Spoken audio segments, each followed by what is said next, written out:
nangangailangan ng milagro sa buhay, lahat kakapitan, makahanap lang ng kaunting pag-asa, kahit pa puno ng kakao. Parang may nagaganap na prosesyon sa bakanting loteng ito sa barangay Tulungatong sa Zamboanga City. May mga nagtitirik ng kandila, nag-aalay ng bulaklak, Descend upon us and remain with us always. Amen. at taimtim na nananalangin. Ang kanilang sinadya rito, paanan ng puno ng kakao kung saan di umano may lumitaw na imahe ng Birheng Maria. Naniwala ko, itong puno na to isang milagro. Nagpakita ang imahe ito para ipabigay hiwatig na kailangan nilang magbalik loob sa Panginoon.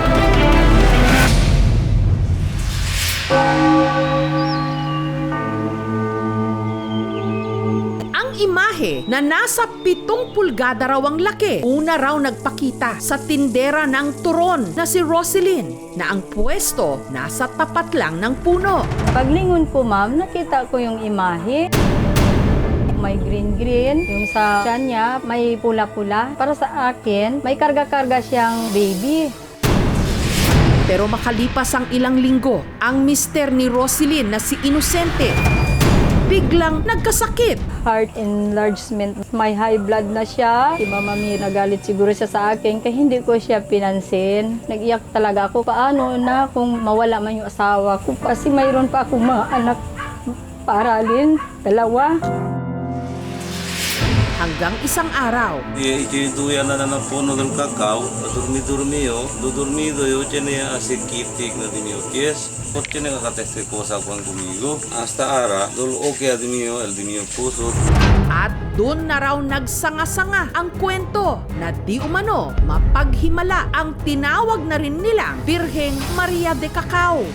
Naglabasan na ang mga tao, nagpicture-picture na sila doon. Nagdala talaga yung mga tao sa imahe ng mga tubig, merong gulay, merong saging. Hindi man ako masyado makalakad ba? Kaya may diabetes ako. Kahapon, nagpunta ako dito, din ako nag-insulin, pero dandahan lang naglalakad ako. Bilang pasasalamat sa anyay kanyang paggaling, si Inosente nagboluntaryo ng maging caretaker ng imahe. Ang bawal lang yo, pone sila sen, así sila pahit yo, dal na kwan, cara del imahe, numalangkat asit para hindi kilbungkale. At gaano katotoo na ang imahe tila unti-unti rin daw lumalaki? El primero ma'am, jutay lang le, saka siya. Nagtirik pa talaga ng kandila. Dagtarang naman yan. Bakit kailangan sambahin?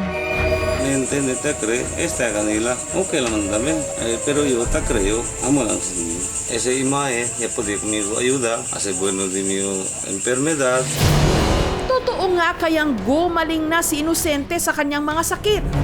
Ano rin ba talaga ang imaheng ito na pinagkakaguluhan ngayon sa Zamboanga? Maituturing ba talaga itong milagrosong imahe ng Birheng Maria? Kahapon lang, ipina-check up ng aming team si Inosente. Si Sir may umbilical hernia. Sa ngayon, may mga nararamdaman pa rin siya. Ang advice po ngayon is kailangan makita po siya ng surgery for evaluation. Pabalik-balik lang na pag-umbok. Ay, ang next procedure na gagawin natin is subject natin si Daddy for umbilical hernia repair.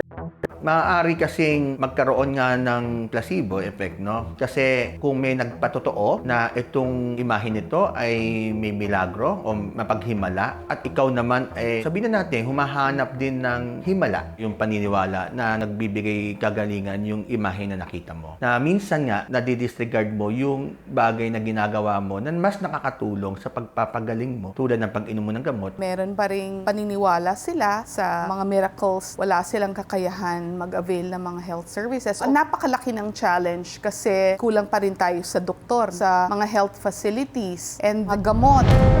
Tingin ko po ay nasugat yung puno at yung sugat nagkataon na hugis siya ng Birheng Maria. Yung kulay naman dahil alam natin na sa Mindanao, mataas po ang nutrient content ng lupa nila. At yung lupa na yon maaaring mataas sa iron na alam natin ay pula.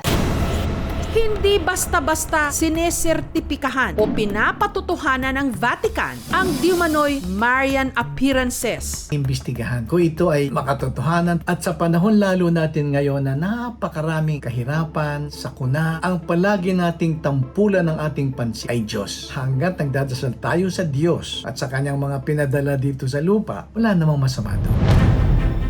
Sa panahon ngayon, marami ang naghahanap ng milagro o himala dahil ito lang ang makakapitan nila ng pag-asa.